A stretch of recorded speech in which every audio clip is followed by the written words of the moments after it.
Hello and welcome to Avenge This, a show where if we can't predict the twist, you can be damn sure we'll avenge it. Hey, we're recording this podcast less than 24 hours after walking out of what will likely be the biggest movie of 2024, Deadpool and Wolverine. Biggest Marvel movie. What other movies hit that list though? You know what? I actually, that's fair. I think you're right. Yeah. I think you're right. I think that there are a lot of Marvel movies that have come out and not been the biggest movie of the year, but I think this one might do it. Yeah. It's also the only Marvel movie this year. Unless Kraven comes out. Do I have zero understanding of time? You know that doesn't count. You might have zero understanding of time, yeah. Yeah. Inside Out 2. Yeah, that's pretty good. Yeah, that's big. Anyway, with all the cameos and ass slappings fresh in our mind, we're here to give you all our thoughts and discuss this movie in full. So, with that said, this is your final spoiler warning. If you haven't seen Deadpool and Wolverine yet, or don't want to have it spoiled for you, please exit the elevator now. Walking through a shadowy tunnel as a camera pans from their boots to their collarbones are Andrew, fake Greek accent Henderson, and Todd, still not Mahershala Ali Thomas. Friends, what are your initial thoughts on Deadpool and Wolverine? It was really fun. I had a good time. It was fun. Yeah, Deadpool. I think there was the movie I expected it to be, and it was about that movie. Mm-hmm. They did, I think, a pretty good job having a fairly serious, overarching story with the typical slapstick Deadpool humor you like, and an incredible amount of fan service without getting like too far into the weeds on it. Yeah, I agree. I said on my way out of the theater that this movie felt like it took itself the exact right amount of seriously. Had it taken itself any more or less seriously, I don't know that this movie is as good as it is. But it's fun. Yeah. I had a good time. And it was kind of nice to walk out of a Marvel movie and not feel like I had 1,000 questions. You know, it felt like this was kind of just a straight up and down 2-hour movie. And that felt pretty good. You're really only left with the question of, will they actually work Hugh Jackman until he's 90? Oh, my God. That is a real question, and one that I feel like I know the answer to, that answer being yes. It feels like with the onslaught of the, like, so-and-so is returning, you know, rumors that we constantly see, it is either the budgets are getting bigger or the nostalgia glasses for some of these actors are getting thicker. Probably a little bit of both. Mm-hmm. Probably a little bit of both. And I have actually, I think, my most interesting point and kind of like salient takeaway from this movie is in regards to that, but I want to save it towards the end of the episode. So we'll get back to that. I do want to swap things up a bit from what we typically do on Avenge This. Typically, this is where we would do a 60-second plot breakdown, but I'm going to exchange that for something we're doing over on Deconstructed, our Debate This premium show, which you can check out right now at patreon.com/debatethiscast. We call these Disney Vader pitches, and instead of a 60-second plot breakdown, the goal here is to give the plot of the movie in as few words as possible. So, Andrew, Todd, I would love to hear Disney Vader pitches for Deadpool and Wolverine. Sure. Matt, I'll begin my pitch here. In Deadpool 3, we're so back. I am very happy to be one of the 100 people this movie was for. Okay, that's got nothing to do with the plot of the movie, but that's fine. I said we're so back. You did say we're so back. We're so back, a Deadpool adventure, or Deadpool story. That's really good. I need to take a brief minute to acknowledge how good that is. Yeah, okay, go ahead.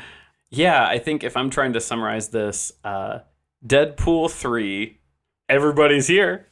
I would say, honestly, like Deadpool 3, they're all here in ways you don't expect. Both and literally and figuratively. Yeah. And also, Ryan Reynolds' Deadpool deals with loss and gain and self-discovery.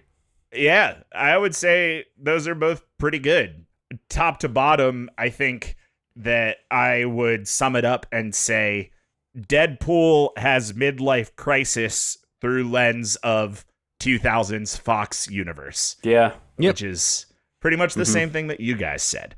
So I want to get into actually talking about this movie a little bit. And Todd and I talked right before you joined the call, Andrew, and right before we started recording, that I personally think this movie was fun and enjoyable, and is also a movie that if you start thinking about it too much, or you start trying to really pick it apart, could get really bad really quickly. And I think that it's fun to have a movie that you don't need to dig into every nook and cranny of to get something out of it. So I've tried to sort of gauge these questions in a way that we'll talk about parts of the movie, but isn't going to try and like pick it apart or overanalyze it or anything. Here's where I want to start. In classic Deadpool fashion, this movie opens with a no-holds-barred slaughterfest featuring 2017's Logan's adamantium skeleton. This is a notable departure from your typical Disney MCU movie, and my question is, how did you guys feel about the R-ratedness of this movie? I mean, for me, so this is where like the only way that you know that this is an MCU movie is because they tell you, right? Like there's nothing about this movie, and that's, I don't know if this is a good or bad, or this is a commentary on the MCU versus Fox, but there's nothing in this movie that constitute like this is an MCU movie. There was never at any point where I was watching this I was like, oh, I'm so like, it's so cool that now Deadpool's in the MCU. It was just like, yeah, it's the third Deadpool movie. Like, I don't really care. Like, the only difference is like they can mention Captain America, and they had the Marvel Studios scrawl at the beginning, which is cool, but like it doesn't feel any different. And I think that's less of an MCU thing and more of like it's the same creative team behind it. They have had a distinct vision and tone and voice for these Deadpool movies. So yeah, it felt like the third Deadpool movie. Deadpool always, breaks the fourth wall, yada, yada. It's his whole thing. He's been doing the Marvel or Disney versus Fox bit since the first one. So, like, none of that was new or, like, felt like a unique take for better or for worse. So, when you look at, like, the R-ratedness, again, it's just like, we've done it twice already, So, it didn't come across as jarring or different to me. No, I think, Matt laid out that beginning scene of, like, him fighting off a bunch of TVA agents using Logan's. It was really good. Body. I mean, probably the best intro to one of these comic book movies we've had in a long time. In a long time, for sure. They definitely took, since Blade, since the Blade intro. Everyone loves a vampire sex dungeon. Yeah. That noise you just involuntarily made, Andrew, is troublesome. I mean, what can I say? I think the thing that they nailed on this is the other two Deadpool movies have also started out with a slow motion or a callback or something of just gratuitous violence by showing the credits that are rolling at the beginning. And I think that's really fun that they continue to do that. Yeah, I thought that it was obviously very much so rated R, and like in such a way where multiple people got stabbed in the crotch with Wolverine's blades, multiple of them. And so I think there are times where they like camped up the rated R ability more than I thought would have been probably necessary, but never to the detriment of the movie itself. It was definitely like, it's crude. They made fun of how crude it is. They talked about how they can't talk about cocaine. A lot of fun things that are like, you wouldn't inherently think this is a Disney movie, but also Disney has realized, like, you want to do this character, you got to do this thing. Yeah. The thing that just popped in my head is, I don't know if this is anything, but what if James Gunn wrote Rick and Morty? Is that anything? I don't Might be. know enough about Rick and Morty to agree or disagree with you. That's fair. But I do like what you said before you said that. If I had a quarter. All of the stuff you said of like, it didn't feel that different. It didn't feel that jarring. I feel like I read so much in the lead up to this movie of like, this is the first R-rated movie in the MCU. And, they're going to keep doing R-rated stuff. And, it's a Deadpool movie, and it just kind of felt like a Deadpool movie. It didn't feel that standout-ish, so I agree with that a lot. Moving on here, this movie introduces us to a Deadpool who is down on his luck and, like I noted, in some ways having a midlife crisis after being denied by Happy Hogan to join the Avengers. The one part of this movie that they're like, nope, definitively in the MCU right here. See, we did it. We said the thing. So, like Fat Thor before him, Depressed Pool is a much different character than we left in Deadpool 2. And I want to hear your thoughts on this change, and did you like this as a setup for Deadpool's motivation?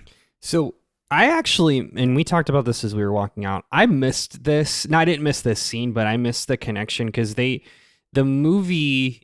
We've already done the spoiler warning, but the movie sets it's like, okay, Earth 616. Then you have that scene where he's talking to Happy Hogan, and then we flip to Earth 10005, and it's 5 years later, 6 years later, and it's never explicitly stated if that's a different Deadpool or if that's the same like core Deadpool. I think they showed that. So I think the only stretch, and Matt, as Matt said, don't overthink it or it gets lost in the weeds, is that he has at the end of Deadpool 2 he has his time traveling device, and I guess it is assumed that either through Deadpool powers or the souped up version of that from Negasonic Teenage Warhead that it can also jump to different timelines. Yeah, and so I think that is the explainer, that he had jumped to Universe 616 outside of the Foxman universe that he is currently part of, which is 10005. So I think that it's the end of Deadpool 2.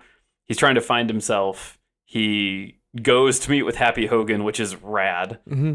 And yeah, that is, I think, the connective tissue. Happy Hogan's like, no, please leave. Yeah. Also, in the timeline, is that implied before Infinity War? I believe so. Okay. I don't remember. It gives a date at the beginning, but I remembered noting the date was like, oh, that would be right before Thanos shows up. Mm-hmm. Yeah, it says it was 2018, which, I guess. And I think Infinity War took place in 2018, fall of 2018, and they had Cap Shield, which means that it was like that was when it was like decommissioned after Civil War, so that tracks. Mm-hmm. Yeah. Okay, I buy it. Yeah, I mean, I thought it was a good way to, like, obviously when you have heroes like Wolverine or Deadpool, it was like, how do you create conflict for something that doesn't die?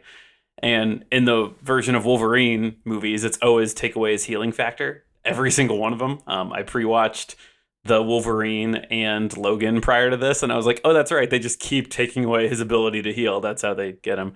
And so for Deadpool, it's always like an emotional strain. It's always like, he's dying and trying to figure out his life, and in the second one he's trying to bring his girlfriend back. Like, he's kind of lost his way and his purpose and everything else. So I thought the motivation was fun, because instead of being, here's a scary boogeyman attacking your city, it's the real bad guy here is self-worth. Yeah. Like, deciding like what it means to be worthy of, and again, back to the Fat Thor, like, your worthiness as a person, as a hero, whatever. I really like the spin that they took too, when like Wade is telling him like, well, I need this. Like, I need this for my own meaning. And I like that spin where it was like, I hear you, but you're like, that's not the reason to Avengers be don't do this because Avengers don't do this for themselves like they do. It's like, yeah, that's legit. And it's like, you're not and that's kind of setting up like, he's not a hero. He's a hero in his own right, but he's not like, he is not Captain America. He is inherently selfish, and that's a reflection of that. That's an interesting take. Yeah, it's kind of in the sense that every Marvel project these days seems to need its own what is love if not grief persevering, or what is grief if not love persevering. It felt like it was for this movie, we don't do it because we need it, we do it because they need us to, or however Happy said it. And I do agree, I liked that setup of like, here's the moral conflict that Deadpool is dealing with in this movie. It just felt a little weird to me that like we left him in Deadpool 2 and he was on top of the world and traveling the multiverse, and like now he's selling used cars and he and Vanessa are split up. And I was like, that almost felt like the most jarring thing for me was the change over those 6 years. Well, I thought about that a lot too, and that's like, it's kind of the reverse Spider-Man 2, where like, which Spider-Man 2? I'm so sorry. That is totally fair. Tobey Maguire Spider-Man 2. Not amazing. Where not amazing, just Spider-Man 2, Sam Raimi Spider-Man 2. Where in the arc in Spider-Man 2, it's like, and that's the traditional Peter Parker arc, is like Peter Parker can't juggle both, and it's like just systematically destroying his life, yada, yada, yada. But this is like, I think that why it circles in my head is Wade is Deadpool. Like he does it, like he effectively lost his personality and he lost like who he is, right? So he hung up the suit and tried to be like he was told like you can't be a hero, and then he basically like spiraled. I mean, it was in the real world equivalent is like you get laid off from your job and get put on disability and you just never mentally or physically recover. Mm-hmm. Right? Like that is a very like real life unfortunate thing that happens to a lot of people. And it's like if you completely absolve your own identity into your job, into your work, that's the parallel that I think they're drawing here. And it was like Morena Baccarin being like, you have to, like, I can't get you out of this. Like, you have to get yourself out of this. And he just wasn't doing it. And the answer was like, because there is no way, like, he is Deadpool. That's all he is at this point. Yeah. I like kind of grim, but that was my take. That's no, how I think it's right. I mean, yeah. And again, it's all just the point of like you can't just throw a big scary thing at a near invincible fourth wall breaking hero and be like, this is the plot. It has to be this like internal emotional threat of a battle. Yeah. Yeah. Well, let's talk about the threats that weren't internal and emotional. Beyond Deadpool's midlife crisis, the driving plot of this movie is introduced by Matthew McFadden as Paradox and the TVA. He was very good. He was so good. I really liked Matthew McFadden. I said to Matt, and I know Matt hadn't, but you have, Andrew, seeing him in Succession and then doing this, I was like, all right, yeah. He's very good. He's very, very good. So exposition tells us that Deadpool's universe, Earth 10005, is dying because they've lost their quote-unquote anchor being, and Paradox has decided to accelerate the process. Now, I heard a take today that Deadpool and Wolverine, and this is a quote of somebody else's take, didn't respect the evolution that the TVA went through in the second season of Loki. So I would like to hear your thoughts on the TVA's involvement in Deadpool and Wolverine, and also your thoughts on this take that this TVA feels disconnected from the one we left in Loki season 2. Can I start? Please. Yeah. Yeah. So I think it's a bad take. I'll start with that. So let's start with the TVA. So first off, I think we said at the beginning of this, and if we didn't, we meant to. We don't want to get too heady on this movie because again, the more you pick it apart, the sadder, the worse it gets. Be. And boy, for a decade, we've all been real terrible about that with superhero movies where strong, fit folk dress up in tight outfits and we try and say, what does that mean? That's stupid. So having consumed all of the 2 seasons of Loki more than once, I don't think this isn't accurate for the TVA. The TVA is what we have come to learn a near, if not truly limitless governmental entity, more or less, monitoring the timelines in one way, shape, or form. And at any point in time in that hierarchy, one rogue agent can just do whatever the fuck they want to. We have seen that play out a number of times. It was even part of a subplot in season 2. So yeah, I don't think that is it at all. There is in an infinite bureaucratic business, to monitor timelines. There can certainly be one team's manager, one middle manager who's just kind of off the grid with his 1,000%. with his 12 team members doing no, I'm going to do this faster and better because I have infinite resources to do so. So yeah, I don't think that's really anything. It's such a bad take that I would make the argument vehemently that this respects the Disney Plus shows probably more than any core MCU movie has. Not to be shitty, but far more than the Marvels did to Secret Invasion, and far more than Doctor Strange 2 did to WandaVision. Well, let's get a little bit deeper on that then. So the TVA's sole purpose as we met them in Loki was destroy timelines. Yeah. That's what you're doing for Kang, so yeah, the fact that there's one dude who doesn't have a Kang being tapping on his shoulder being you should destroy that one. It's just a dude who's I'm here for efficiency to get the work. I don't want to sit around for 10,000 years for this project to get done. I can get it done in 2 weeks and then I can just fuck off for 9,000 years. He's the perfect foil. He's the perfect foil to Owen Wilson's character, to Mobius. Yes. Yes, he's Mobius's Wario.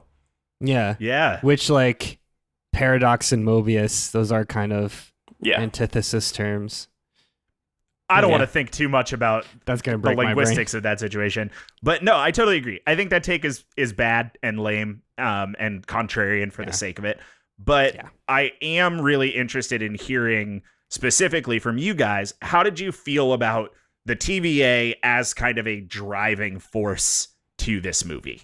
Oh, it's a perfect faceless villain.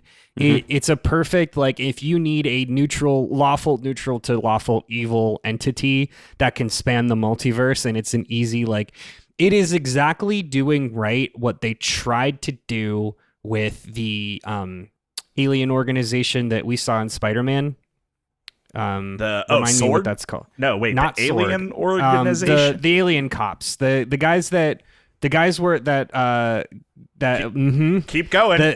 the guys that tried to incarcerate Peter Parker at the beginning Department of of Spider-Man Damage 3. Control. Yeah, damage That's it. control. The alien cops. The you got alien it. cops. Wow. Yeah.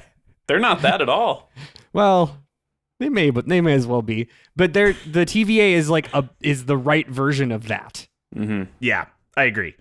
I liked the project manager who was like, I don't need to wait for all this process. I can just do it. Yeah. Yeah. Which, like, I kind of empathize with. Like, Absolutely. Are you Hoops kidding among me? us, if your you goal, know? Yeah. if your goal is to, okay, let's not to make Matthew McFadden like the hero, but if you were told your responsibility is seeing the end of these dying timelines to completion, and you sit there and you're a timeless being, and you sit there and you're like, each one of these is going to take thousands of years to just blow up. You're cutting down your cycle time is what you're doing. Yeah, you're kind of understanding. I'm putting that on a fucking PowerPoint slide, motherfucker. Like, absolutely. I've got one dot that is a key performance indicator, and it is end of timeline.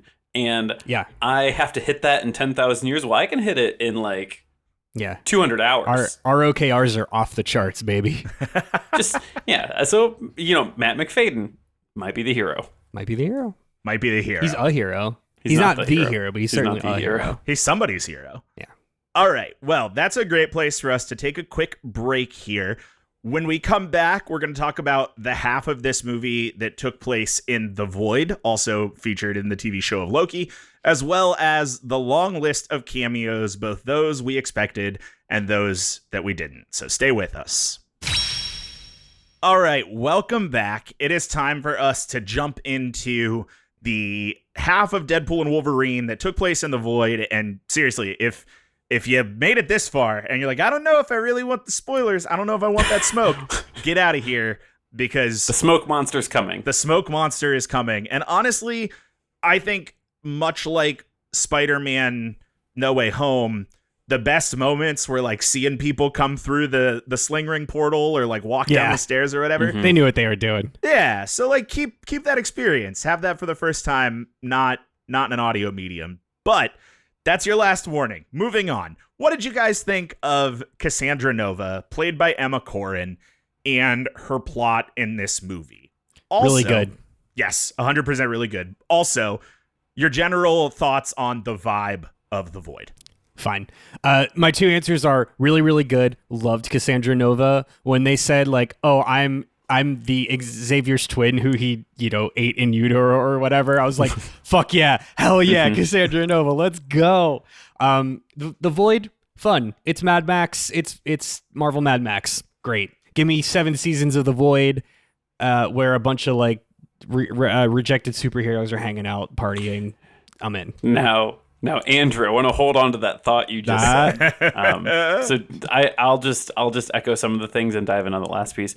Yeah, Cassandra Nova, I think when she was like, I have the same powers of my brother, but I have to get more up close and personal. And she like dirty. jabbed her hands through people's faces. Oh, so good. I think a quarter of the FX budget was just on those scenes, and they were awesome. I was not ready for that. Every scene with Cassandra Nova was good for the same reason why Legion season 1 is so good. Yeah, definitely. And I loved that really visceral imagery of her fingers popping out of people's eyes and moving around under people's skin. That was most excellent. The only comment I'm going to have on the general vibe of The Void, other than good, more void, is I've got this like weird, and I'm not the first person to say this, but like I've just got this like bug in my ear that the Void is going to end up being what prompts Battle World.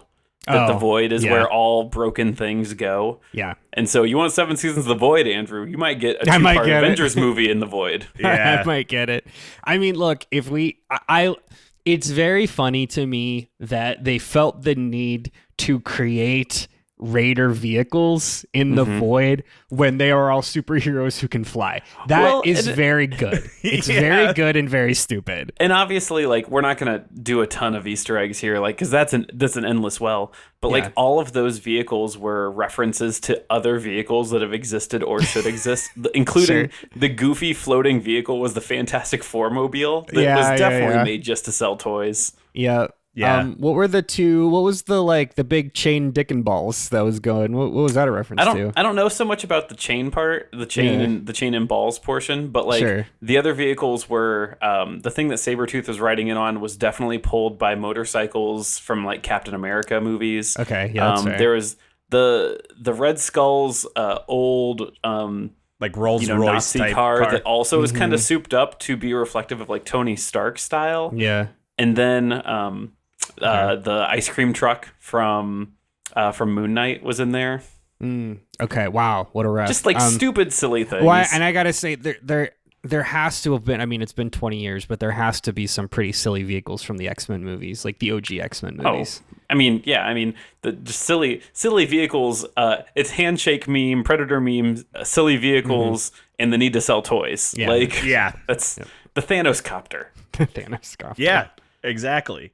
I really like Emma Corrin. I feel like this is another villain that I'm desperately wishing we got a little bit more of. You know, like put her in the Gore the God Butcher category of not sad that we didn't have like an extra half hour of lore and exposition slop in this movie, because I really don't want that. But like, always a bummer to see a really good villain get fucking vaporized at the end of a movie when you know you can get more out of him later, you know? Yeah, they all can't be Killmonger, unfortunately. They can't. I mean, pretty much the same thing happened to him. Yeah. Didn't they bring him back for Black BP2? Yeah. Yeah. Kind of. Extenuating circumstances, but you know. Mm-hmm. All right, moving on here. Let's get to the big draw of this movie, what everybody's been talking about since it was first announced. Let's talk cameos. Who was your favorite? Who caught you the most off guard? And again, I will be clear, this movie did not need more cameos. But if you were to make some changes, was there anybody who you wanted to see but didn't? I didn't come in with a lot of expectations. I was just like, I'll be pleasantly surprised. I wasn't surprised by most of them because you guys had been talking about it and following up. I will say, man, oh man, Johnny Storm. Johnny Storm was so good. And there were two moments that I audibly like shouted to myself in the theater. And one was Cassandra Nova, and then the other one was when Chris Evans took down his hood and he had like a little bit of a twang to it, and I was like, oh, that's not Captain. Oh, he's Johnny Storm. Oh, he's Johnny Storm. And then it was like, and then Deadpool goes, say the line. And I was like, he's going to say Flame On, say Flame On, say Flame On. Yes, yes. Just like so fun too. Yeah. And there's obviously been a ton of talk about like, will the original 6 or whatever come back? And I think that this was kind of that crack in the armor of like, they'll do it. They'll do it if you like give them a good reason to, and especially a fun reason to, because I mean, obviously, Chris Evans as Johnny Storm didn't take a bunch of makeup. He didn't have a ton of speaking lines. He's in enough scenes. But I think he's also said, too, that like they just brought him out to Studio H for San Diego Comic-Con today. Like, as of the recording, they had the whole cast out there that had to all be a surprise until now. But, yeah, I mean, he said before, like, yeah, it was fun. Like, I was excited to come back and do this little silly thing. Yeah. Yeah, anybody will come out of retirement with the right amount of money. Right. The surprise. So I had been saying I really wanted to see Channing Tatum. I thought that we were going to get him in the like recruiting Wolverine poker scene, just because that felt like just kind of a fun throwaway. Which they did the exact right thing with Channing Tatum's It was Gambit. so much better than that. It was. I think we said leaving the theater that it was like a cosplay outfit. Yes. And They did such a good job making him so hard to understand. And then, like, because every time he'd say something that I didn't understand, I'd kind of like lean in. And it was at that point Deadpool would be like, didn't get a word of that, but I'm sure it's going to be important. Like, and then making fun of his dialect coach and whatnot. So that was fun. That costume was so ill-fitting. God. Like, it was just so purposefully, like, it was very obviously Channing Tatum playing himself doing a Gambit impression. Yes. Like, Yes. that's what it was. And the self-depreciation, I think, was the perfect amount when Jennifer Gardner's Elektra and Wesley Snipes' Blade, talking about like, we're gonna get the ending to the stories we deserved, and Channing Tatum's Gambit is like, or maybe the story we got to never tell. Like, just really, really good. And obviously X-23, that actress coming back is really great. I will say the thing about Channing Tatum that made me really happy was the fight scene. Like, all of his fight stuff was really, really, really cool. Yeah. And I was thrilled with that. The thing that I think I would have liked to have seen, I was surprised we didn't get any of the X-Men. I mean, we got villain cameos with like Azazel and Lady Deathstrike and all those things. I was surprised we didn't see any of the other OG the Fox X-Men. Fox or the second like run at those characters. Does Colossus count? I don't think so. I don't think. I mean, Colossus he's been counts. carried over from Deadpool 1 and 2. Right. I do have a theory on that, and I was thinking about it last night on the way home. I think that this movie put in the extra effort to make the point that Wolverine is the only quote unquote X-Man involved in this story. Because if they would have pulled somebody from the Fox universe or like the First Class cast or anything like that, you kind of lose that moment where Wolverine's talking to Laura and saying like, I miss Scott, I miss Beast, I miss Jean. And I didn't think about that until I left the movie because I also wanted to see some of those people, but that's my copium for that. Mm-hmm. I checked the box in my mind because we got Toad and Pyro too. Yeah. Which great. Like, there was plenty of representation from the Fox X-Men. It just wasn't from the X-Men. Mm-hmm. Yeah, absolutely. The two things that we're missing, one, I'll wave away with that same, we don't need a bunch of mutants in this bullshit, and that's New Mutants. I was unironically really hoping that we got Anna Taylor-Joy magic.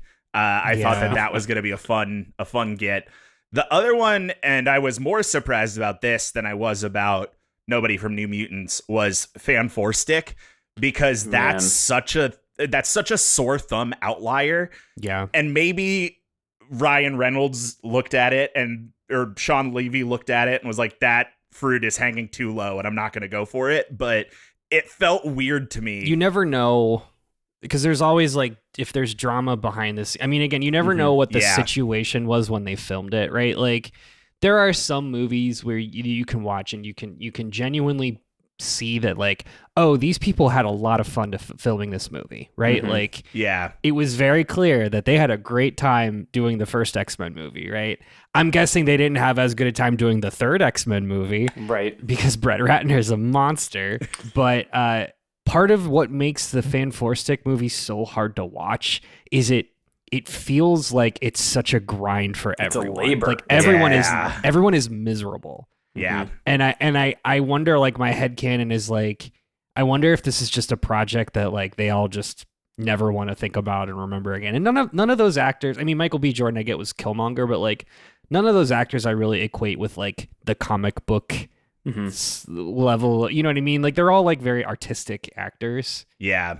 And Michael B. Jordan was the one that I was expecting. I thought my dream, my like pie in the sky goal, was that we got the exact same reveal that we got with Chris Evans, but it's Human Torch. Yeah, but it was Chris Evans and Michael B. Jordan. Michael B. Jordan. And it's like, Captain America and Killmonger, LOLJK, 2 Human Torches. And I thought that would be fun. Pretty good. That would be the answer. That would be the way to do that, to make it lighthearted and fun. The other thing that I just wanted to point off before we like leave the cameo portion here is, I'd said it when we were leaving the theater, what is so fascinating to me is all the long drawn out cameo involved scenes were filmed on sets that were clearly inside. Yeah. Like they took great, like the scene where he meets the resistance fighters of X-23 and Gambit and Blade and Elektra.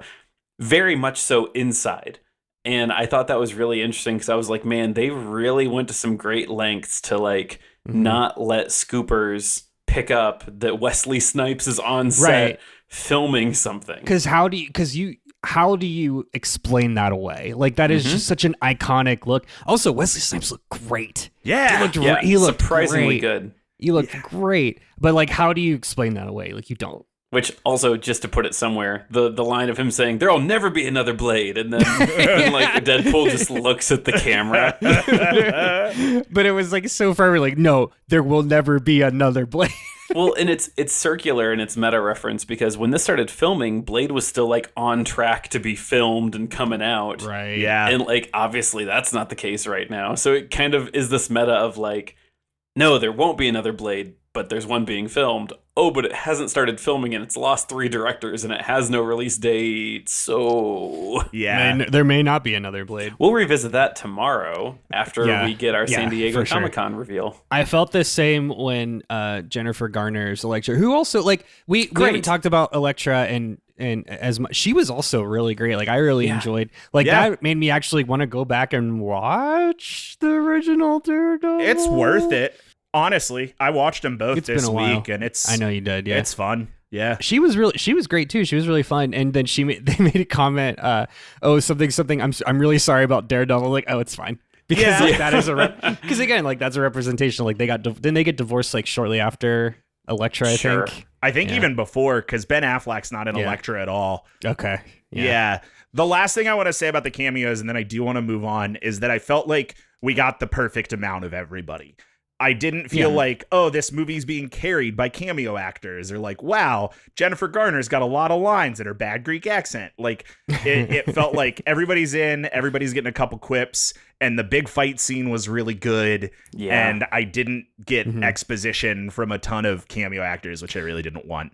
These were probably some of the best action scenes we've gotten in a while. Like to the point where it felt refreshing. Yeah. I would say this one stands out to me over everything since Shang-Chi as far as like fight and action scenes go. It didn't rely as heavy on special effects as some of the other ones have.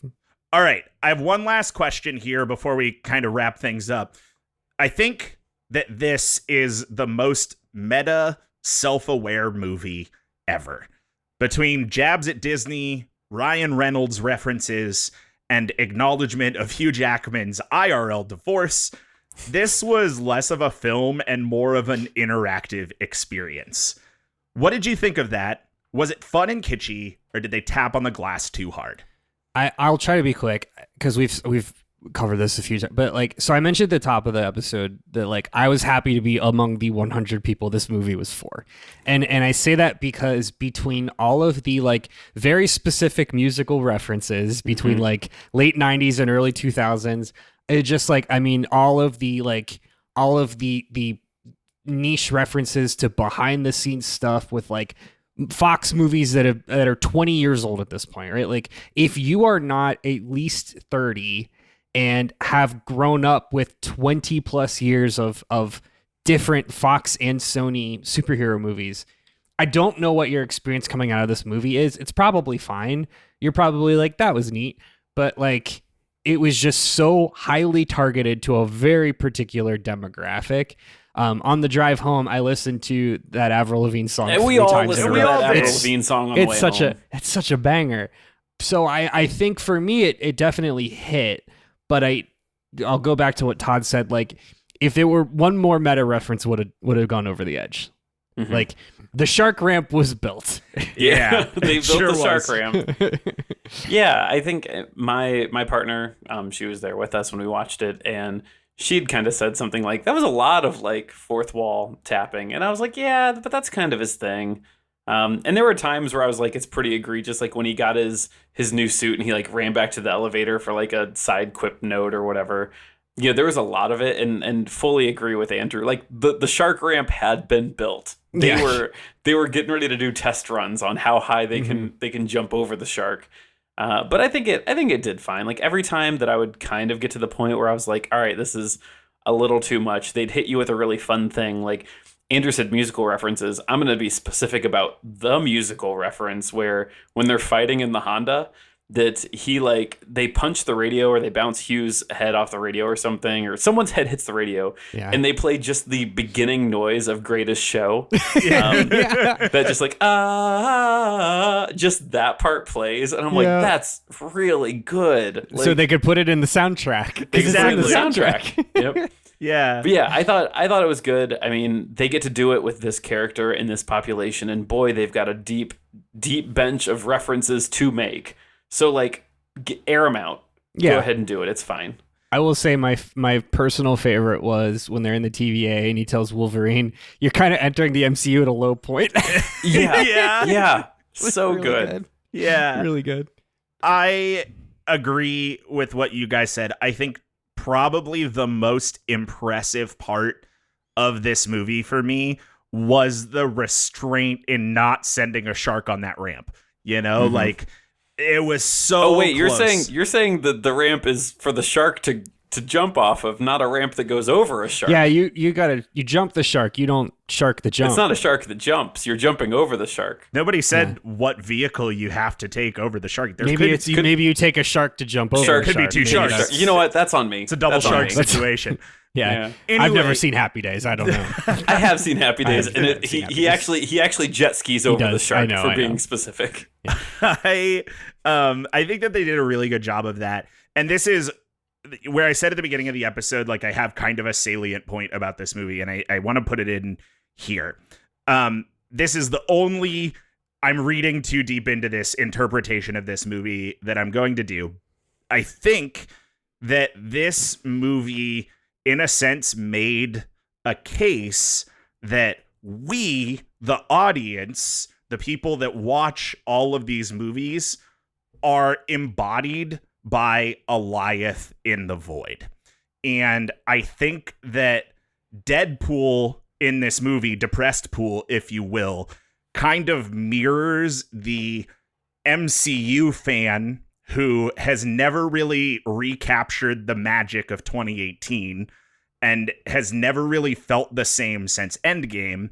And then there was a moment, I think the first time that Alioth comes up on the giant man Fort Knucklebones situation, and Cassandra Nova says something like, Alioth always gets what it wants, or Alioth is hungry, Alioth gets what it wants, Alioth is hungry, the beast needs to eat. And there's this moment where Cassandra Nova looks to camera and delivers that line and walks straight towards camera.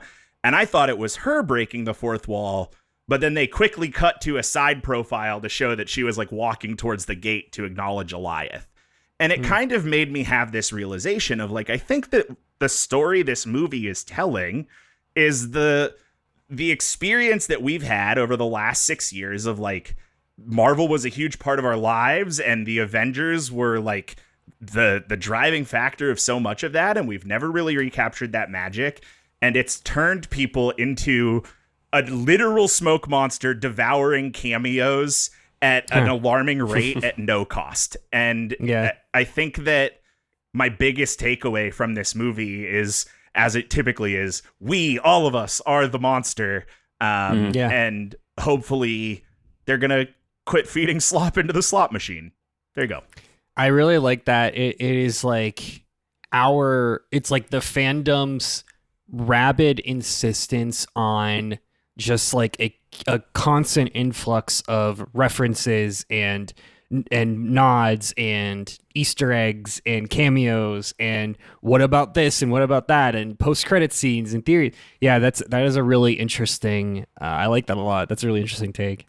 Yeah, I'm sure that we will all watch this movie again sooner rather than later. And the next time you do, I would say go into it with that mindset of maybe we are Alioth, because I really kind of like that the more that I think about it, and I think it's interesting. Yeah. Yeah. All right. Typically, we finish this show off with predictions, but pulling back the curtain, we're recording this on Friday, July 26th, and Marvel's San Diego Comic-Con Hall H presentation is Saturday, July 27th. I don't want to waste our efforts on big predictions as we stare down the barrel of a Phase 5 announcement, so instead I have a different question. What, if any, effects do you expect this movie to have on the larger MCU? Is Deadpool in the MCU now? Does it really even matter? Yeah, easy. No, it doesn't matter. It doesn't matter for the same reason why it doesn't really matter that this is the first R-rated MCU movie. This is a Deadpool movie. This is a Gaiden episode. This is the filler arc in between the manga seasons. Like, it's a fun ride, but that's all it is. Yeah, I'll keep mine pretty short. I think that, and again, we're glad that Matt timestamped this so thoroughly, because we're just going to show our whole asses when this drops to the feed in 72 hours. When we see Deadpool 4, the Avengers 5, Deadpool 4, yeah. Yeah. Deadpool 4, we've built the ramp, and now it's time to jump off it. The only thing that I'll take is that Kevin Feige said that, like, this is the introduction of mutants. Because, like, again, we talked a lot about mutants, and though we got the one, I think that this matters a lot if they are pivoting to do something with mutants prior to Secret Wars. So I think the only weird thing I want to even try and posit here is that if you're familiar with the 20 teens Secret Wars run, it was colliding of universes, blah, blah. We currently have something of a team in universe, 1000 or 10005 and universe 616. And I can see a world where if they're like, shit, we have to pull the release valve on Kang being a focus, here's another universe that can smash into 616 that has something of a team. And obviously, as we talked about, looked like Hugh had a ton of fun. Ryan Reynolds had a ton of fun. Everyone had a bunch of fun. They could pull more Fox people in, and they could actually do a true to form Avengers versus mutants that kind of plays to do the thing that was going to set up Secret War. So I don't know. This matters if this is the actual introduction of mutants exist and where they're going to be forced in somewhere. Other than that, who knows? We're not getting another Elektra movie. We're not getting a Gambit movie. We're not getting any more of that Fox team unless it's in service of bringing it to a combined universe. Yeah, I agree on all counts. I don't think that this movie has to matter, and I think that's really important because I think that's kind of the message of this movie. The one thing that I walked out of this theater saying, this is the effect on the larger MCU or Marvel at large, is that this movie was the first movie to, in my opinion, canonize and say with its whole ass that the different Marvel movies are a different universe. That's the Fox universe over there. Yep. And Deadpool's in it, and maybe Deadpool gets brought out of it by the TVA or something, but that's its own universe. And that probably means that Sony is its own universe and the Sacred Timeline is its own universe. I would agree with that. I think it's nice to just have somebody finally come out and say, like, different universes. That's it. No more of this, oh, but they were in this movie and Evan Peters was in WandaVision and so on and so. Different universes. Stop asking questions. And I think that this movie did a good job ending in a way that anybody in that end screen could be brought back, or we could never hear from any of them again, and we wouldn't have a post-credit scene of She-Hulk leaving us wondering when we'll see Scar, because we never will. And it's Gulp Shitto showing up. Something that didn't have a place in this conversation, and I think it's worth noting, that the Logan, the Wolverine that we got, I loved the thought, like, in the play pretend of, like, building these universes out that we'll never see and do not matter. I want to be clear that when Deadpool says, well, I wanted to be an Avenger and they didn't let me, and Wolverine goes, fuck the Avengers, or like whatever he said that was like they're useless or they're a piece of shit or whatever thing he said.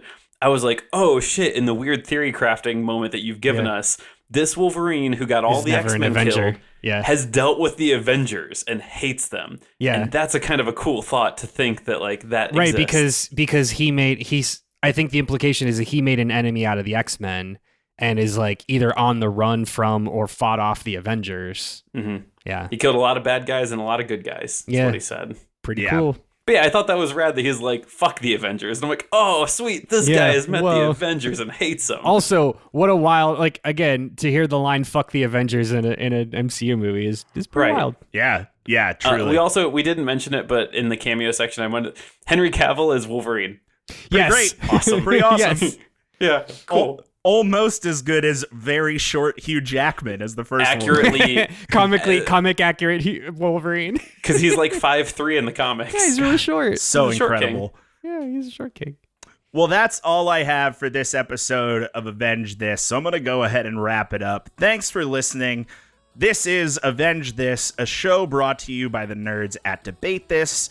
If you liked what you heard today, be sure to subscribe to Avenge This wherever you get your podcasts to find recaps of movies and shows from the MCU and also maybe the DC universe, but also maybe not. Who cares?